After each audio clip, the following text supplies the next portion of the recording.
தனுவின் காவியத்தின் வாடிக்கையாளர் யாவருக்கும் இந்த மூன்றெழுத்து சொந்தக்காரியின் இனிய காலை வணக்கத்தை கூறிக்கொண்டு, இறந்தும் வாழும் அறிவேந்தர் அண்ணல் அம்பேத்கர் அவர்களின் நினைவு நாளில் நினைவு கூறுகிறது தனுவின் காவியம். விடுதலை இந்தியாவின் முதல் சட்ட அமைச்சராகவும் இந்திய அரசியல் சாசனத்தின் தந்தையாகவும் விளங்கியவர் நம் அண்ணல் அவர்கள். தன்னுடைய அறிவையும் வாசிப்பையும் மக்களின் முன்னேற்றத்திற்கான கருவியாக பயன்படுத்திய மேதை புரட்சியாளர் அண்ணல் அம்பேத்கர் அவர்கள்.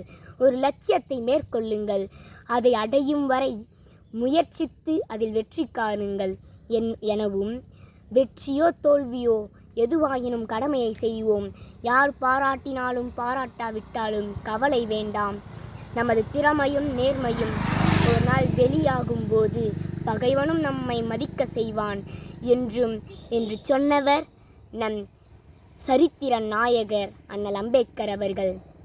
அண்ணலை போற்றுவோம். ஜெய் பீம்.